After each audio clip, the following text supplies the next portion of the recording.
Bonjour à tous. Alors, il y a quelques temps, j'avais fait une vidéo sur les points de restauration. Alors, sachez qu'un point de restauration sauvegarde les fichiers permettant une bonne configuration de votre système et pas vos fichiers perso.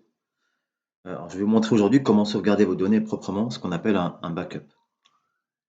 Alors, même si vos PC sont récents, vous n'êtes jamais à l'abri d'un problème matériel ou d'une mauvaise manipulation, n'est-ce pas Tony, qui pourrait vous faire perdre l'ensemble de vos données. Alors, avant cette sauvegarde, n'hésitez pas à faire un sérieux ménage. J'avais d'ailleurs fait une vidéo sur le sujet, sur la sécurité de votre PC. Alors, pour faire une sauvegarde, il faut se munir soit d'un disque dur externe, soit d'une clé USB avec une grande capacité, donc 32 ou 64 Go. Pour faire la sauvegarde, donc vous allez dans Recherche ici, vous tapez sauvegarde, voilà, paramètres de sauvegarde.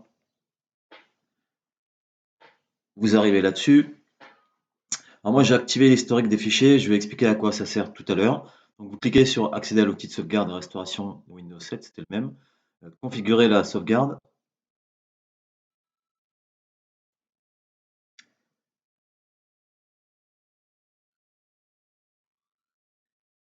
Voilà, donc là il va identifier tout ce qui est branché. Là c'est mon disque dur externe qui est là. Voilà, donc je le sélectionne.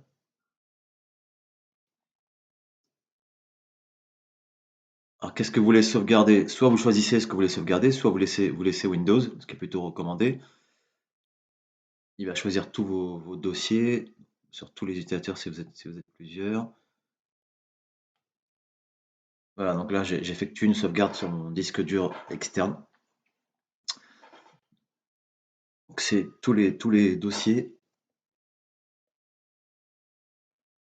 qu'on trouve sur le disque dur. Voilà, la sauvegarde a été effectuée, ça a pris quelques minutes.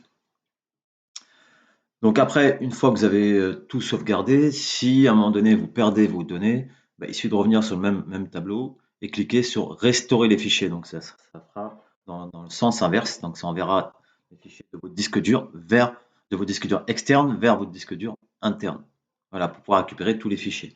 Alors tout à l'heure, j'avais parlé de l'historique des fichiers. Alors l'historique des fichiers, en fait, si vous travaillez sur un fichier depuis quelque temps, et que vous vous rendez compte qu'en fait c'est pas la bonne version que vous voulez, celle qui est actuelle, vous voulez une version antérieure, bah, il suffit juste de cliquer droit sur le fichier en question, vous allez dans Propriétés, et dans Propriétés, vu que l'historique des fichiers est activé, vous avez un onglet qui s'appelle Version précédente. Et dans Version précédente, vous allez trouver toutes les versions de votre fichier, c'est-à-dire celles qui ont été enregistrées précédemment, si vous avez travaillé dessus depuis quelques jours. Donc voilà pour l'historique des fichiers. C'est tout pour aujourd'hui, c'est déjà pas mal. Ciao ciao.